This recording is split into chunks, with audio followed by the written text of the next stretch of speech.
Real quick, Six Fam, before I continue to the video, I will not hold most of your time. But if you are a weed lover like myself, or a ganja lover, and you also love designer tees, well, guess what, man? My boy has a website, herblifeclothing.com. We've been best friends for a long time, man. He's one of my closest friends. We're practically like brothers, man. He's always had my back with every situation. And I'm just trying to support my boy, man. I want you guys to go support my boy, too. If you like me and you like my stuff, go check him out, man. He got good weed shirts. I have every one of these shirts, y'all. Really good stuff, man. I'm telling you. Support my boy, herblifeclothing.com. He's just trying to get his business started, you know. But hey, without further ado, let's get to this video, and we out. Six Fam, we are back again for another reaction video. Runner-up today, some more Big Daddy Trump. Today, though, we got Trump signs executive order banning transgender service members. Ooh, it's gonna be an outcry in the trans community for this. But hey, y'all, let's just hop straight into this one. Let's see what he's talking about here. Hope everybody's having a good day today. Let's get to it. President Trump keeps his promise to get wokeness out of the United States Armed Forces as he signs multiple executive orders to reshape the military. Senior White House correspondent Peter Doocy has all the details. Hey, Peter. Good morning. And standing here, it feels like it's been more than a week and a day since President Trump was sworn in, because so far, and we've got a graphic here, he signed 38 executive orders, and he signed them in the Oval Office, and at an arena, and at his resort in Florida. The latest ones came last night, and what they do is reinstate troops who refuse. I like how he's giving the people's eyebrow. I know that's probably corny, y'all, but when I saw that, I instantly thought of The Rock. Anyway, it's cheesy. Let's get back to it. The COVID vaccine, about 8,000 people, develops an American Iron Dome missile defense system like what they have in Israel, formulate a new policy on transgender. That missile defense system, like that whole missile and nuke stuff, that's terrifying, bro. Hey, we might need that. Gender troops, that is up to Pete Hegseth, the Secretary of Defense, to figure out how that's going to work. And then ban DEI initiatives in the military. I'll be signing 4 new executive orders. First is that I'm directing our new Secretary of Defense, Pete Hegseth, he's what we need, to immediately begin the construction of a state-of-the-art Iron Dome missile defense shield, which will be able to protect Americans. You see that with Israel. We're out of 319 rockets. They knocked down just about every one of them. So I think the United States is entitled to that, and everything will be made right here in the USA, 100%. And the Trump cabinet is growing. His Treasury Secretary was easily confirmed last night. Scott Bessent got 68 votes. Sean Duffy for transportation is expected to get bipartisan support as well later on today. Nothing public on President Trump's schedule that we have seen, but he is planning to send his press secretary, Caroline Leavitt, out to the briefing room for her first appearance there. Back to you. It'll be historic. Hey, Peter, going back to when you were talking about how Donald Trump revoked the Biden policy allowing trans people to serve in the armed forces. The number of trans people in the armed services right now, I know there was an NIH study or estimate done like 5 years ago at 8,000. Who knows how many there are? There's 8,000 trans people in the armed forces. Wow, that's more than I would have imagined. That's quite a few. Okay. There are today. What's going to happen to those people? It sounds like once Pete Hegseth comes up with the new policy, they are going to be discharged, and it's not essentially what the argument is in the fact sheet that we were given about that executive order. President Trump does not think that transgender people are physically or mentally stable enough to serve in the armed forces, and they specifically cite red.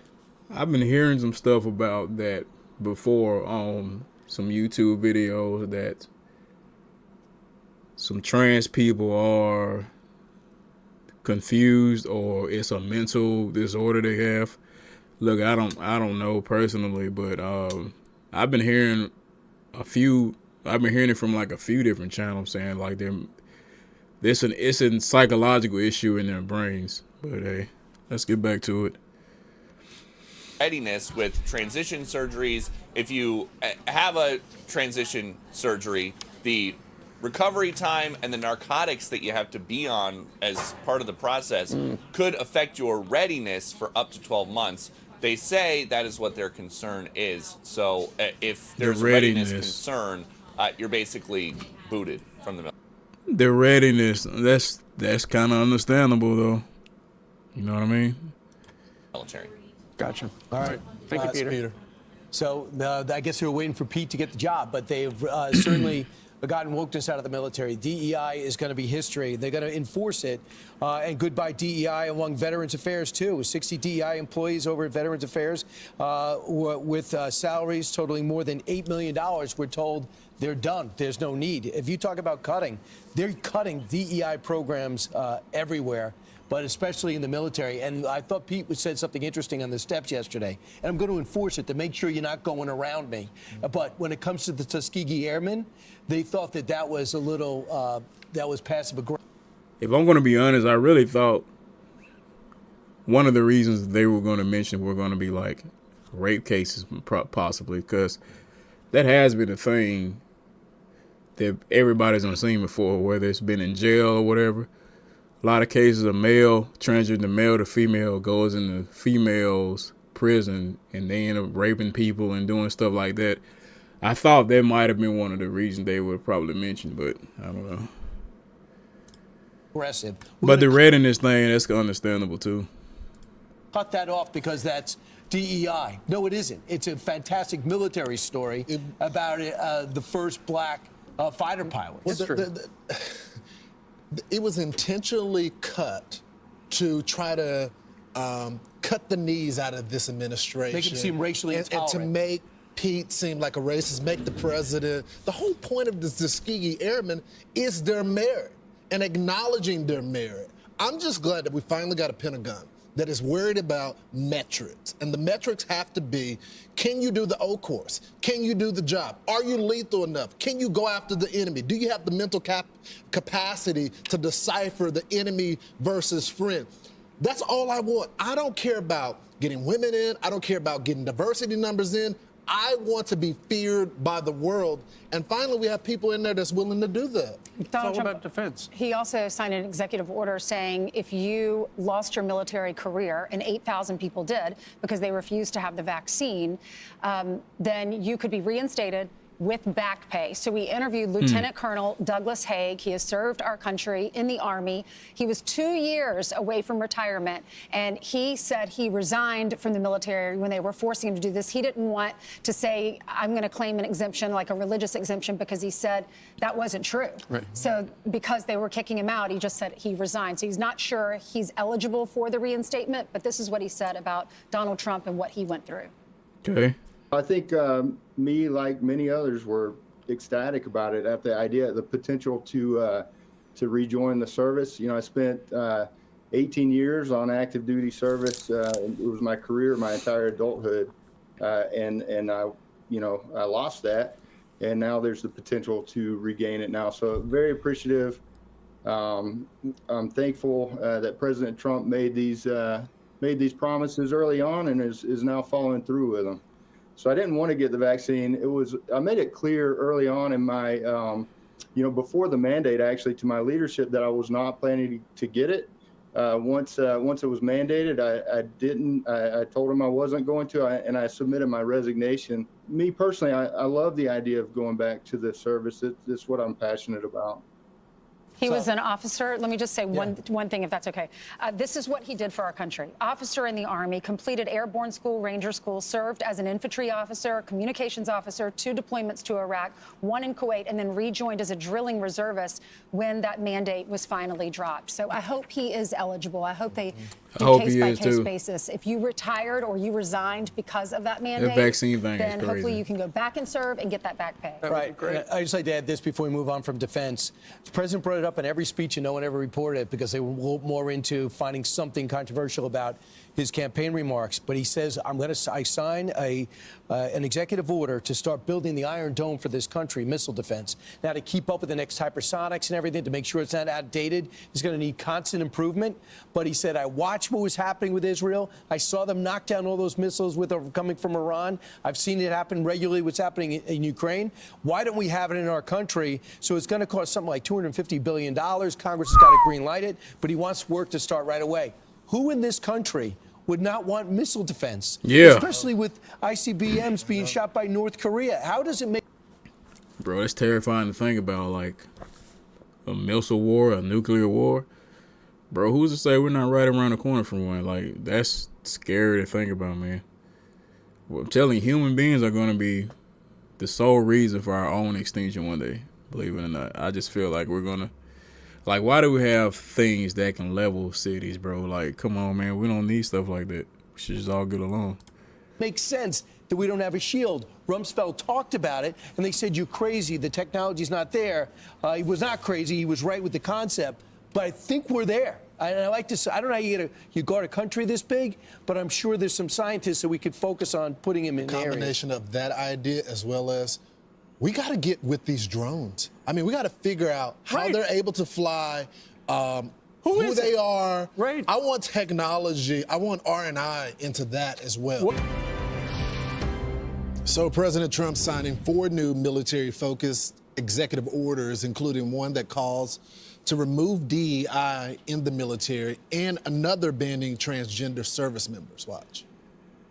And in a little while, I'll be signing 4 new executive orders. First is that I'm directing our new Secretary of Defense, Pete Hegseth, who's going to be great, by the way. We will get transgender ideology the hell out of our military. It's going to be gone. In addition, we will stop our service members Straight from up, he being just said, "Get the hell indoctrinated out." with radical left ideologies such as critical race theory. So Medal of Honor recipient, Staff Sergeant David Bellavia joins us now. Thanks for getting up this morning, David. Thank you. Appreciate you. So obviously we're excited to have Pete Hegseth as the Secretary of Defense Secretary. What do you make of these new changes, getting rid of the DEI, focus on the mission plan, which is to defeat the enemy? Lawrence, if the cliche is war is hell, I can't even tell you how devastating Joe Biden and Democrats have been to the DOD, knowingly gutting our ethos, who we are, making us try to think about whether or not we're the bad guy or the good guy. We talk about this transgender ban. This isn't a transgender ban. This is clearly stating that if you cannot deploy and fight, then we don't want you in the military, which is the equivalent of saying to our pilots, if you can't see, we don't want need you to behind fly the yoke of an F-16 Charlie. Yeah. We don't want you on an F-22. Transgender soldiers right now, whether you're on hormones or you're non-deployable for 36 months after a transition surgery, well, who are you fighting for? What do you do? Are you there for you, or are you there for your country and your teammates? This is all about taking the selfishness out of serving your country and reminding people it's all about the community, it's all about the team, it's all about the country. And I'm ashamed that it took executive orders to remind the greatest military in the world who we are and what we do. I'm still shocked about the whole 8,000 thing. I had no idea there were that many transgender in the service. That's a lot. It's so incredible. I mean, you just laid it out perfectly about what the standards should be, and it should be no different based on what box you check. Here's Secretary Hegseth is going to take some getting used to, laying out the major plan. Watch. Today, there are more executive orders coming that we fully support on removing DEI inside the Pentagon. Our job is lethality and readiness and warfighting. We're going to hold people accountable. I mean, he wrote a book about it. Expect major changes. Yeah, I mean, really, that book is the bedrock of what, I mean, if you want to know where the 29th Secretary of Defense stands, it's all in black and white. But I mean, the key again is that the Chinese, the Russians, or Iran, ISIS, Al Qaeda. That's right. When we go to the battlefield, none of these things about a kinder, gentler world. We all want peace. No one wants war, but we will be ready Screw to war, wipe man. you off the face of the planet if you want to hurt our citizens. War is bullshit, man. Just Or our allies and our friends. That's the entire subject matter. You know, when I was in school, Lawrence, like you, what was the main line of the paragraph? It's, this is what we do in the military. We will break you and we will force you to change your opinion. That's what this is all about, and we can't do it by making ourselves feel good about who we want to be. No more of this petri dish mentality. We are a warrior class, and we have to be that to keep America safe. I love the warrior energy. All the door kickers that I've been speaking with, men like you, they all have this reignited energy, and that started with the Commander-in-Chief Donald Trump and Pete Hegseth leading the way. Sergeant, thanks so much for joining the program this morning. I'm Steve Doocy. I'm Brian Kilmeade. And I'm Ainsley Earhart. And click here to hey, Trump ain't having it. That whole, what was it, 36 months? So like if something popped off and they needed to go, they can't even go. That's what they were saying, like the whole readiness of it. I mean, I do understand that, but I was still shocked about the whole 8,000 thing. But hey, sucks for the ones who was in there. They gotta come out too. So hey, Trump ain't having that, y'all. What do you guys think about this? Hey y'all, we're gonna get to the next video. If you like what I do here, give me a like and subscribe, and we out.